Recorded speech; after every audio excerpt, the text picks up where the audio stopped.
Hace tiempo, cuando acababa de llegar a la enorme metrópolis que se encontraba en un pequeño pueblo, escuché a mucha gente decir que es una ciudad muy peligrosa. Mucho de lo que escuché me impresionó a tal grado que hasta el día de hoy sigo revisando los asientos del cine para ver si hay alguna aguja escondida.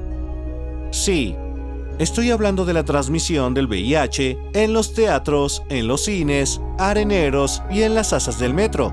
Seguro has oído hablar de eso y el día de hoy también hablaremos de otras cosas, del virus del VIH y el SIDA en general. Hablaremos de algunas teorías conspirativas para ver si este virus existe.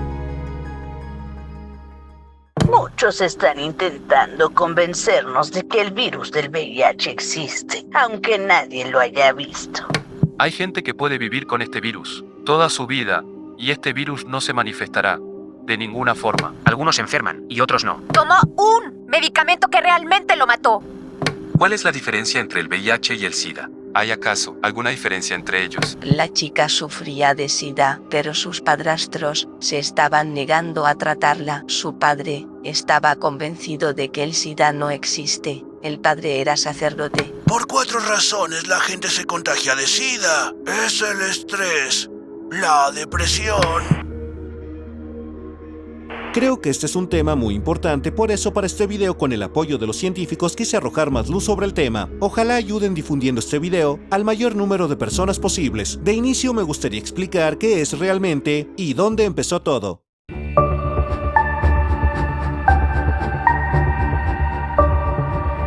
VIH significa virus de la inmunodeficiencia humana y existen varios tipos de ellos. Todos se originan en África Central y Occidental y se transmitieron a los humanos a partir de los monos porque el virus de la inmunodeficiencia de ellos es evolutivamente muy parecido al de los humanos.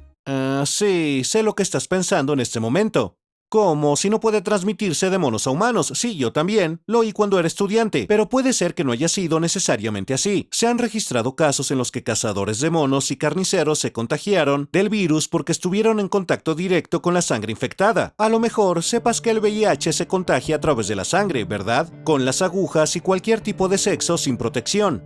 Pero no es algo obvio.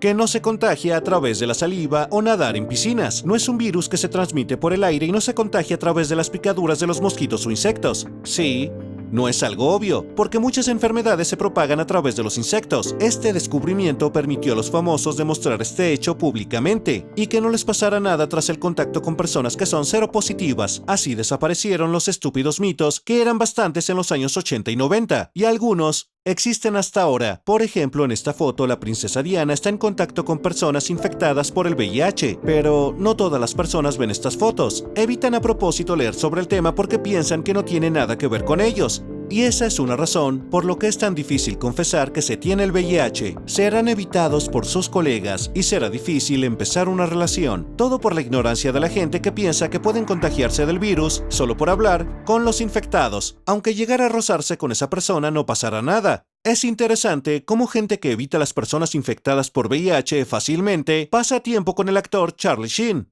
¿Pero por qué? Él también está infectado. El académico Vadim Pokrovsky dice que el terrorífico virus del ébola del que todos han oído hablar es mucho menos mortal en comparación con el VIH porque en 40 años no ha llegado a Europa. Analicen. Según la última encuesta, la población de Rusia es de 147 millones de personas y de todas ellas, 1 millón de personas están infectadas por el VIH. ¿No son muchos? 1 de cada 147 personas están enfermas. Cuantas más personas se infecten por el VIH, seguramente lo más probable es que el virus llegue a evolucionar. Y más probable es que aparezca un nuevo tipo de virus debido a las mutaciones en pacientes, que incluso pueden estar separados, pero que harán que el nuevo virus pueda llegar a ser más fuerte y sea aún más eficaz en su propagación. Si alguno de ustedes ha jugado el juego de computadora Plague Inc., saben que cuantas más personas infecte el jugador, mayor será su puntuación de mutaciones y más cerca estará de la victoria final, la cual llegará a ser la destrucción de la humanidad. Ciertamente el VIH provoca una enfermedad llamada síndrome de inmunodeficiencia adquirida, que se abrevia como SIDA. Yo no sabía la diferencia entre estos dos términos cuando era niño. El SIDA tiene síntomas que son, en sí, bastante claros, como la inflamación de los ganglios linfáticos, y todos ellos Son terribles. El cuerpo humano deja de protegerse de las infecciones y tumores e incluso del simple herpes, que la mayoría de nosotros seguramente tenemos, y eso no lo llegamos a notar porque no nos está molestando y nos puede matar. Al principio, se pensaba que esta enfermedad era propia de los drogadictos, que usaban la misma jeringa en un sucio callejón. Pero eso ya es pasado, ya no hay tal frontera y todas las personas del planeta están en riesgo. Pero caminas por la calle y pasas al lado de mucha gente, das 20 pasos y la probabilidad de que pases junto a una persona infectada por el VIH es muy alta. ¿Está claro? ¿Sabías que el número de personas que contraen el virus del VIH en todo el mundo está disminuyendo? Pero no en Rusia. ¿Por qué crece esta cifra en Rusia? ¿No nos advierten de los riesgos potenciales? Claro, sí se nos está advirtiendo, sobre todo antes del 1 de diciembre, que es el Día Mundial del SIDA, y en la mayoría de los países desarrollados, los gobiernos animan a los grupos de personas con mayores riesgos a tomar medidas preventivas. Existe ese concepto, se llama reducción de daños, lo introdujo la Organización Mundial de la Salud y se utiliza ampliamente en todo el mundo. Además incluye la distribución de jeringas para los drogadictos, la educación de los trabajadores del sexo, la distribución de medios anticonceptivos. Ellos les dan una medicina especial. Existe una medicina especial que debe tomar la pareja que está sana y que evitará que se contagie del virus de la inmunodeficiencia de su pareja que está infectada. Todo este programa de reducción de daños y las medidas preventivas funcionan bastante bien, ayudan a que estos grupos de alto riesgo sean seguros para las personas que están sanas. Y es que, por desgracia, en nuestro país no se ha instituido ninguna de estas medidas. Las organizaciones no gubernamentales intentan abordar el problema por su cuenta. La reducción de daños funciona en Ekaterimburgo y en San Petersburgo también se reparten algunas jeringas. Todo esto tiene una fuerte oposición del gobierno. El gobierno no entiende que hay que tratar a los drogadictos como personas y hay que darles también algunas de las cosas que ellos necesitan, y que los trabajadores del sexo también necesitan ser tratados como personas. Todo esto hace que la atención sanitaria preventiva sea bastante ineficaz. Las medidas que toma nuestro gobierno son medidas destinadas a fortalecer las familias y los valores morales que promueven con gran énfasis. Desgraciadamente, durante mucho tiempo se han demostrado ineficaces, se practicaron en África, no funcionaron y los gobiernos tuvieron que volver a la distribución de jeringas y preservativos. Sí, muy bien, lo hemos dejado claro, pero al navegar por internet y estudiar este tema se pueden ver artículos y comunidades que afirman que el VIH no existe.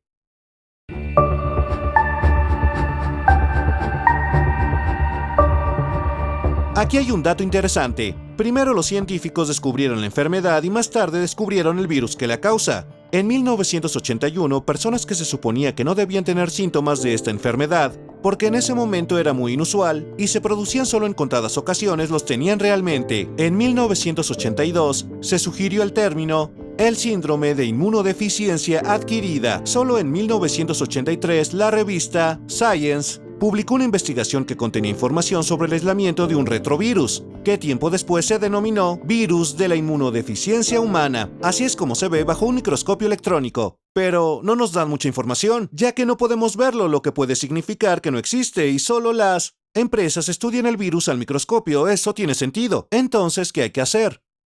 Podemos intentar creer a las editoriales científicas autorizadas que estudian este virus y que también están sobornadas. ¡Malditas corporaciones! Incluso los escépticos empiezan a darse cuenta de que el VIH es bastante rentable, así que ¿cómo podemos comprobar la información? El tratamiento con medicamentos caros de por vida funciona bastante bien para las empresas farmacéuticas. Sí, es bastante difícil negar el hecho de que el VIH es muy rentable para las compañías farmacéuticas, por lo que para evitar que progresen los pacientes tienen que tomar medicamentos caros de por vida. Imagínate lo rentable que es el tratamiento de un solo paciente. ¿Y qué se puede hacer si no hay una vacuna para el VIH? ¿Se puede eliminar completamente el virus del VIH? Hay al menos un paciente cuyo VIH se curó completamente, es el llamado paciente de Berlín, sufría tanto de leucemia como de VIH. Existen diferentes tratamientos para la leucemia que permite destruir las células que se dividen activamente. Después de dichos tratamientos, muchas de las personas van a necesitar algún tipo de trasplante de médula ósea. En esta ocasión se decidió elegir a una persona que tuviera variaciones genéticas similares.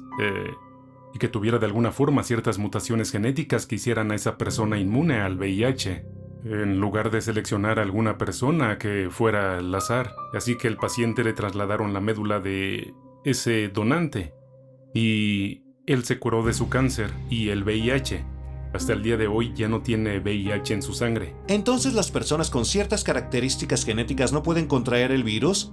Ciertas mutaciones genéticas hacen que las personas incluso puedan ser inmunes al virus del VIH, pero un cierto porcentaje de personas la tiene. Y cuando intentamos eliminar y matar por completo el virus, ese virus vuelve a aparecer, y la única forma de enfrentarse a él es tomar constantemente medicamentos antivirales todos los días. Dicha medicina ayuda a evitar la propagación del virus, y la persona puede llevar una vida familiar y laboral feliz. Esa persona puede tener hijos sanos y puede tener una esperanza de vida bastante normal. Y de las empresas, ¿cómo se ven afectados los ingresos si esa medicina es la única forma para que sobrevivan los infectados? Algunas estadísticas demuestran que los infectados pueden vivir hasta 10 años, sin ningún tratamiento, pero si se les trata pueden vivir hasta los 50 años. Un hecho probado, y la medicina no hace más que mejorar día con día, y en algunos años veremos algunas cifras completamente diferentes. Por ejemplo, tal vez unos 80 años. Aunque te contagies, no vivimos en los 80, y algunos medicamentos eliminan los síntomas. La gente vive mucho. ¿De verdad? ¿Y una persona sin dinero para el tratamiento qué debería hacer? ¿Simplemente morir con dolor? No, por supuesto no es una buena idea morir simplemente con dolor. Al igual que cualquier país del mundo, Rusia se compromete a curar gratuitamente a todas las personas infectadas por el VIH. Si a una persona se le diagnostica el VIH, necesita que el Centro Federal del SIDA confirme su diagnóstico. Después, los especialistas que trabajan en esos centros deben elegir la terapia y proporcionar al paciente medicamentos de por vida y mantener la enfermedad bajo control. En Rusia, sin embargo, este sistema no siempre funciona. A muchas personas se les niega el tratamiento simplemente porque es muy caro y los medicamentos no se suministran con regularidad. Así las instituciones sanitarias tratan de recortar gastos. En estas situaciones las organizaciones no gubernamentales pueden ayudar. Hay una fundación que se llama Centro del SIDA, y en esta fundación, en la que los abogados y personas que conocen bien los problemas a los que se enfrentan los infectados por el VIH pueden ayudar a conseguir el tratamiento que el gobierno garantiza a todos los pacientes. ¿Hay que entrar en pánico si se recibe este diagnóstico? No, el pánico tampoco es la mejor opción. Si a alguien se le diagnostica este virus, es importante que se dé cuenta de que probablemente sea una enfermedad de por vida. Hay una pequeña posibilidad de que el diagnóstico no sea confirmado por el Centro del SIDA, y como siempre, si el resultado muestra que el paciente es VIH positivo, efectivamente el virus está presente en la sangre y el paciente deberá empezar el tratamiento. En el pasado, los medicamentos solían tener fuertes efectos secundarios. Esto ya no es un problema porque la mayoría de los medicamentos ya no tienen efectos secundarios graves. Pueden llevarse toda la vida. Si un paciente comienza a experimentar efectos secundarios, solo tiene que cambiar algunos medicamentos. Lo que realmente importa es seguir el tratamiento y consultar siempre a los médicos. Los medicamentos son tan eficaces que el virus se vuelve indetectable en la sangre. Así, podemos decir que la esperanza de vida de las personas con el virus del VIH es casi la misma que la de las personas sanas. Podemos hacer un experimento fácil que demuestra que el VIH es real. No hace falta que nadie contraiga el virus. Hay muchas personas que lo han hecho involuntariamente. Para abreviar la historia, los científicos han aprendido a utilizarlo en su beneficio. Los científicos inyectan un virus de inmunodeficiencia modificado, habiendo extraído de él todo lo que puede causar la enfermedad. Dicho virus puede dirigirse a las células cancerosas sin destruir las células que están sanas. Esto demuestra que el virus existe. Es real, conocemos su estructura, lo estamos estudiando y es aterrador. Y hasta un virus así puede utilizarse a nuestro beneficio. ¿Cómo ayuda a los científicos a utilizarlo para curar enfermedades? El hecho es que se llevan el dinero de los que curan el cáncer. Piensen en eso. La gente que cree en las teorías de la conspiración también afirman que el académico Pokrovsky es un agente que trabaja para Occidente. Afirman que trata de destruir a Rusia con un SIDA inexistente, diciendo que pretende curarlo cuando en realidad está matando cruelmente a la gente. Y afirman que no hay pruebas científicas que nos lleguen a demostrar que el virus del VIH y que también el SIDA realmente existen. Y surge una pregunta lógica. Si no existe el VIH, ¿por qué la gente muere de él? Le estoy hablando a quienes lo escriben todo. Se oyen historias de personas que se niegan a tratarse el VIH y que están bien y sobreviven a él. La cuestión es que no están en verdad bien, pero siguen diciendo que están bien hasta que de repente ellos se mueren. ¿Qué pasa si te muestro una lista de los fallecidos que no creían en la existencia del virus del VIH? Es un grupo pequeño de ellos. Cada uno de ellos muere contagiando y transmitiendo el virus, y algunos matan a sus hijos. No hay pruebas científicas, dicen. Entonces, ¿qué es esto? Y todas esas investigaciones señalan diciendo que el VIH conduce al SIDA. ¿Crees que el gobierno financia todas esas investigaciones, no? Y claro que yo también pienso eso. Pero ¿sabes si en realidad están haciendo todo esto? Existe una investigación que dice que la mejora del pensamiento crítico entre aquellos que utilizan activamente Internet para obtener información médica es significativamente importante para reducir el daño del negacionismo del VIH-Sida. Sé por experiencia propia que buscar una explicación de los síntomas y buscar un método de tratamiento en Internet solo empeora las cosas. Si sientes que algo va mal, hazte la prueba. Me alegraré mucho si este video ayuda a alguien a empezar a pensar de forma más crítica. El VIH existe, y es difícil negarlo. ¿Y por qué es tan peligroso negar esos hechos?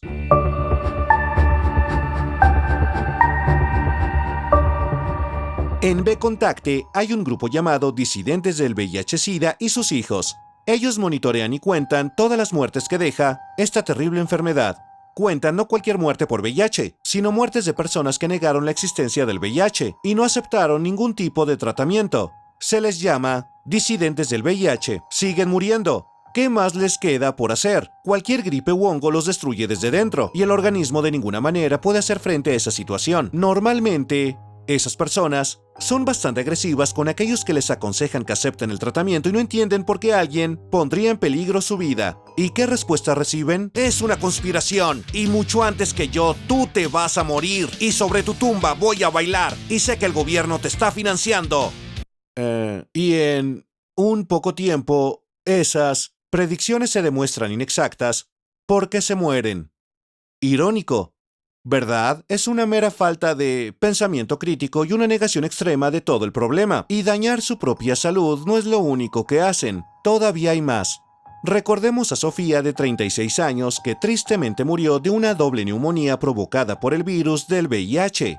Y, por supuesto, ella negó la existencia de la enfermedad y les deseó la muerte a todos los que le aconsejaron aceptar el tratamiento. Y no curó a sus hijos pequeños como si el problema no existiera.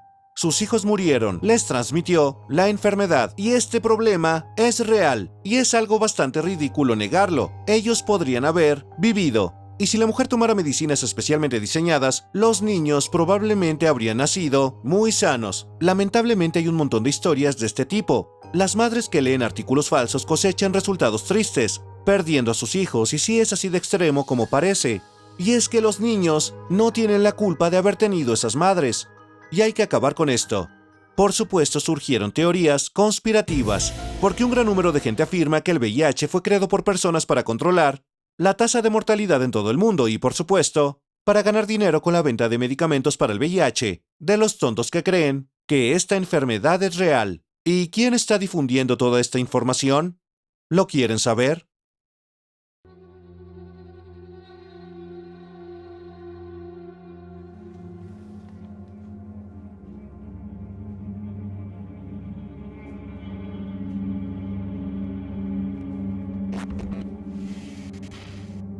Hay una mujer que es doctora, que es licenciada en medicina.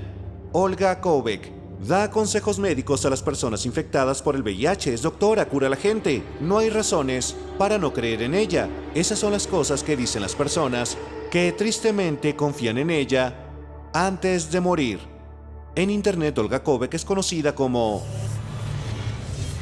Doctora Muerte.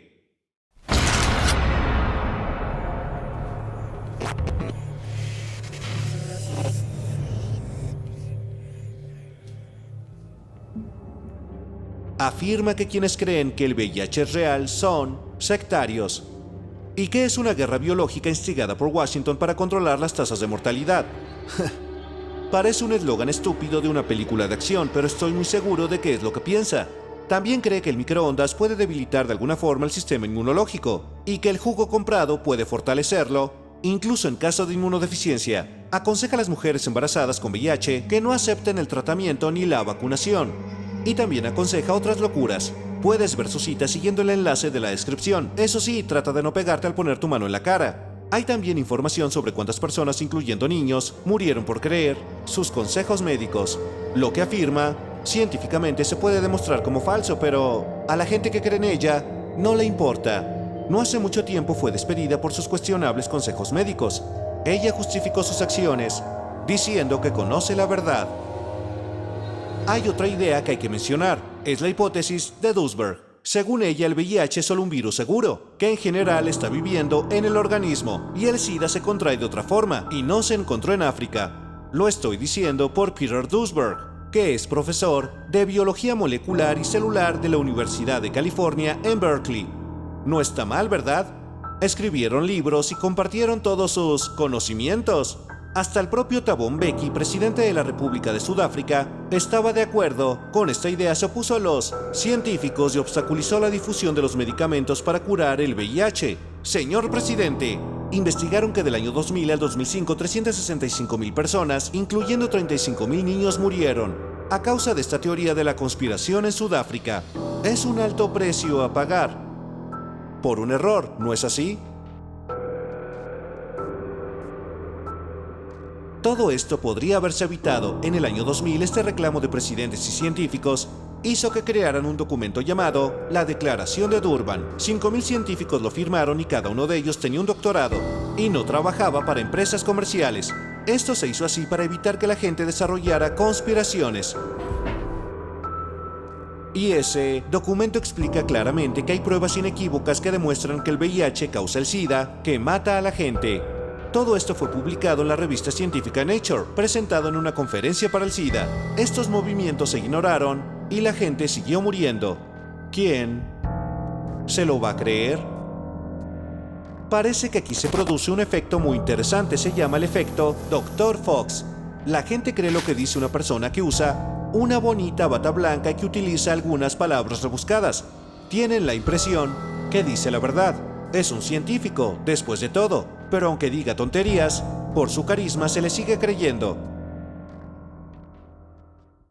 Mucha gente defendió esta idea, por ejemplo, el científico Kary Mullis, que es un bioquímico estadounidense, ganador del Premio Nobel de Química en el año de 1993. También piensa que el VIH es financiado por el gobierno, que todo el mundo miente y también cree en la astrología. Bravo.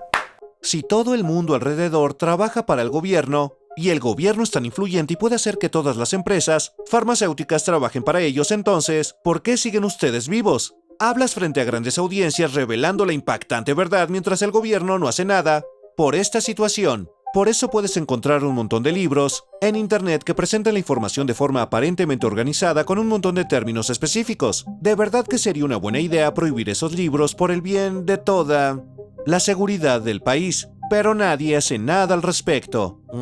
El Ministerio de Sanidad están intentando abordar este problema. Recientemente se ha propuesto un proyecto de ley en donde las personas que promuevan el rechazo al tratamiento del VIH podrán ser multadas por hacerlo. Habrá que esperar a ver cómo responde la gente en los foros. Pero si nos equivocamos, ¿qué pasa si los científicos están mintiendo y al virus lo crearon artificialmente?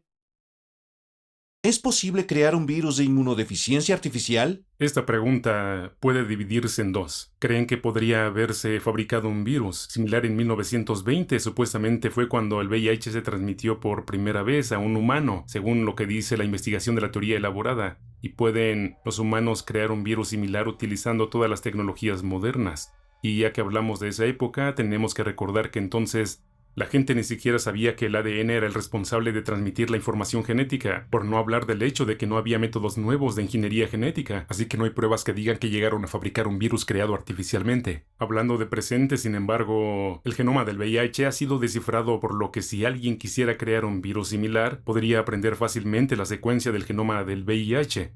De los datos públicos, sintetizarlo, transmitirlo a células humanas, hacer que esas células produzcan partículas del virus y así obtenerlo. Pero por favor, dense cuenta de que he descrito el proceso de hacer frente a un virus que sea totalmente de origen natural. Así que pocas personas serían capaces de hacer un virus desde cero, es decir, de diseñarlo realmente. Incluso la ciencia actual no nos va a poder ayudar. a diseñar el virus del VIH, desde cero. Lo mejor que podemos hacer actualmente es simplemente copiarlo y quizá modificarlo un poco, así que no hay tantas opciones. Si recuerdas, la primera persona a la que se le diagnosticó VIH fue un tenista americano, Ashe, que vivió 15 años con este diagnóstico. Lo que me llamó la atención de esta historia es que tenía 2 hijos sanos y una esposa sana, y vivieron 15 años juntos, y ella dio a luz a sus hijos. Las cosas no son tan aterradoras como las pintan, ya que la existencia del virus no está probada, y creo que es una mentira. Es muy fácil manipular a otras personas y presentar los hechos de forma selectiva cuando eres un famoso presentador de televisión, ¿no? Llegó a hablar de todo esto en la televisión. Los primeros casos de contraer la enfermedad se registraron en 1891. Se cree que Arthur Ashe no contrajo el virus hasta 1983 y no se enteró de su infección hasta 1988. Vivió con el VIH no 15 años, en el mejor de los casos solo 10, y no tuvo 2 hijas, sino solo una, su hijastra. Se llamaba Cameron. ¿Por qué iba a contraer el virus? ¿Por qué su mujer no contrajo la enfermedad entonces? Tal vez porque el riesgo de contraerlo es bastante bajo. Tal vez porque hay personas que simplemente no pueden contraer la enfermedad. Tal vez porque después de conocer su diagnóstico, Arthur Ashe fundó un instituto y promovió el sexo seguro. En fin, ¿por qué profundizar? Solo he mencionado algunas personas influyentes y algunos científicos que de forma selectiva presentan los hechos y hablan solo de lo que les beneficia y hacen que otras personas sean más sensibles al riesgo. En resumen, no hay que dar por buenas las palabras de otras personas. Nadie es perfecto y todo el mundo comete errores. Y creo que no deberías creerme a mí tampoco porque solo comparto los resultados de la investigación. Afortunadamente hay mucha información sobre el VIH. Entre 100.000 publicaciones encontrarás un centenar de artículos que promueven el oscurantismo. ¿Por qué la gente sigue rechazando el hecho y se niega a aceptar el tratamiento? En este caso, según me parece, el principal problema que existe en verdad es el estigma social de los infectados por el VIH. El caso es que cuando el VIH comenzó a extenderse, esta solía ser una enfermedad que se le atribuía solo a los marginados de la sociedad. Todavía es habitual señalar 3 categorías de personas con mayor riesgo. Y la primera son los hombres que tienen sexo entre ellos, denominados HSH. La segunda son las personas que se inyectan drogas, conocidas como PWD. Y el tercero son los trabajadores del sexo y también son denominados como SWS.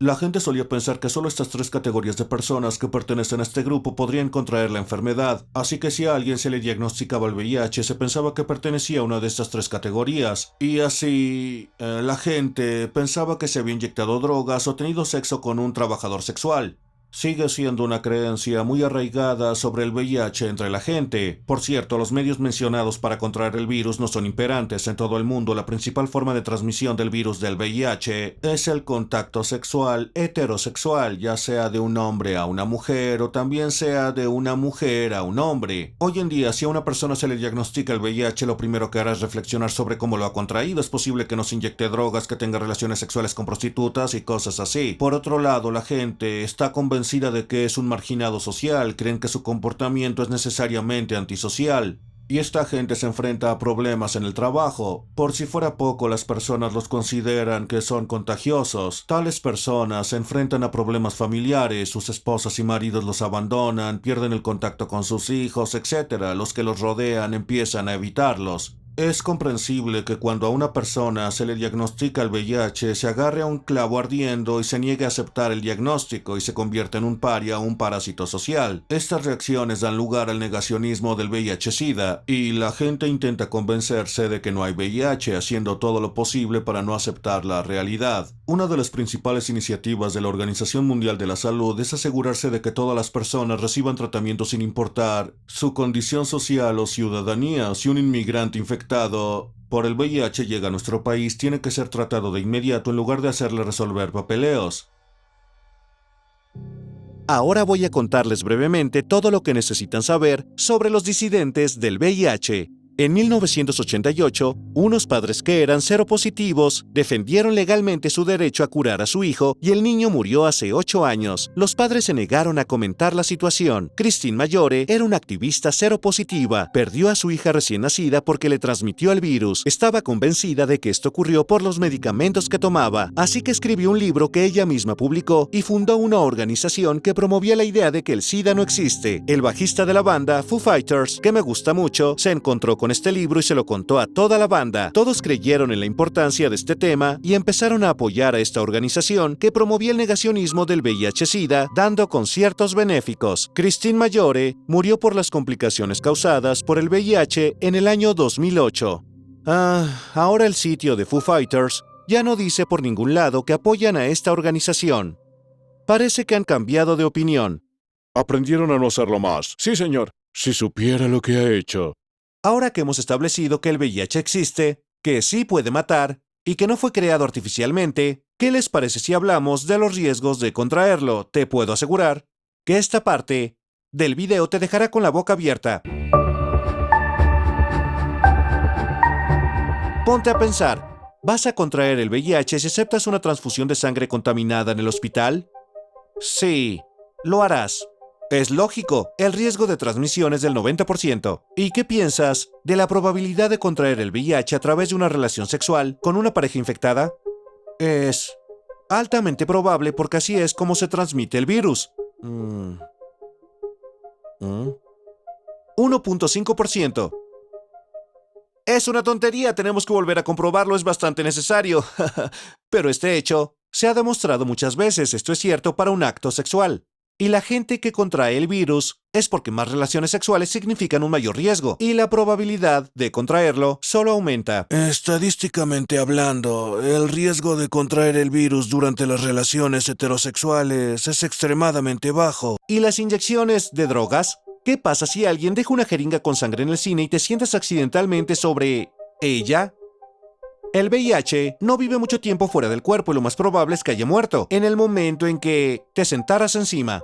Incluso si se inyecta una aguja en la vena de un drogadicto y luego inmediatamente entra en tu cuerpo, aquí tienes la probabilidad de haber contraído el virus. Cuando vi estas estadísticas oficiales me quedé totalmente sorprendido. Estos datos cambiaron por completo mi forma de ver el VIH. Sin embargo, tenemos que darnos cuenta de que el riesgo es muy alto y sigue estando ahí. Por eso debemos tomar las medidas preventivas para disminuir el ya de por sí bajo riesgo de contraer el virus. Vi historias en internet sobre cómo personas contrajeron el VIH en clínicas dentales, salones de tatuaje y manicura. ¿Acaso eso es posible? Hipotéticamente, eso es posible en cualquier lugar en el que personas sanas puedan entrar en contacto con la sangre de pacientes seropositivos. Se les puede transmitir el virus de forma accidental o intencionada. Tales casos son extremadamente raros. En realidad, con la aparición del VIH se han realizado cambios drásticos en lo que respecta a las normas de cómo hay que tratar la sangre. Por ejemplo, ahora es casi imposible ver instrumentos médicos de uso múltiple que entren en contacto con la sangre. Casi todo el instrumental para el análisis de la sangre o para su recogida es de un solo uso. Lo mismo ocurre con las agujas de tatuaje y todo lo demás. Adoptamos casi por completo los instrumentos de un solo uso debido al alto riesgo de transmitir el VIH y otras infecciones similares. Ahora es más bien un gran mito. Si alguien decide transmitir el virus a una persona sana, podrá hacerlo, pero será muy castigado por el derecho penal y esas cosas. Hoy día ya no ocurren. Otro rumor reciente dice que nunca se debe tomar una bebida de Pepsi porque los empleados o trabajadores de esa empresa contaminaron todas las bebidas con su sangre y por eso te puedes infectar. Este tipo de mensajes, junto con otras tonterías similares, se envían con frecuencia por WhatsApp. Demasiada gente todavía tiene miedo de eso, pero es que la verdad, este rumor existió en Internet ya en el 2011, en sitios de Estados Unidos, y se difundió de la misma manera a través de aplicaciones de mensajes. Se asusta a la gente a propósito y se le hace entrar en pánico. No son biólogos, y no saben que el VIH no puede vivir en ese medio. Y aunque el virus estuviera en una bebida, no ha habido casos en los que la gente haya contraído el VIH a través de la comida, y los que difunden esos rumores solo se aprovechan de la credulidad de la gente. No recuerdo ninguna oleada masiva de mensajes de spam enviados a través de aplicaciones de mensajes que en realidad y sin dudarlo haya sido cierta. Y dejen de creer esas cosas. ¿Cuáles son las recomendaciones? Básicamente son unas cuantas. Hazte la prueba. Cuanto antes te diagnostiquen será más fácil elegir el tratamiento. No tener demasiadas parejas sexuales. Y si acaso crees que eres todo un semental, ten siempre sexo seguro entonces. Disminuye el riesgo. Así que nunca te hagas la prueba del VIH y del SIDA. Por supuesto, hay que hacerlo al principio porque una persona infectada puede ni siquiera saber que ha contraído el virus. Así que no te vuelvas drogadicto y no te inyectes drogas con agujas contaminadas. Me siento como si estuviera en una película de acción, la cual la filmaron en los años 90 mientras digo esto. Claro que estas cosas se ven muy poco hoy en día en las calles, lo cual es estupendo. Pero en mi infancia sí que vi cosas así. Y eso era bastante desagradable. Después de conocer toda esta información que se puede hallar en internet en pocas horas, te vas a percatar que hay gente que niega la existencia del VIH. Sin pensar en los hechos, no tratan a sus hijos y crean grupos de apoyo que promueven la creencia de que el VIH fue creado artificialmente y que los médicos nos matan en lugar de las enfermedades. Si te ocurre esto después de consultar a los médicos, buscarás otras opiniones en internet y una salida para esto, pero por favor no te topes con este tipo de comunidades. Y si estás debilitado emocionalmente por la desesperación, les vas a creer. A lo mejor ves comentarios de aquellos que dicen ser médicos y que se indignan porque saben de la conspiración. ¿Les vas a creer? Hay que pensar en las escalas. Un lado es la desconfianza, las conspiraciones y la muerte, y por otro, es una vida normal. ¿Qué vas a elegir?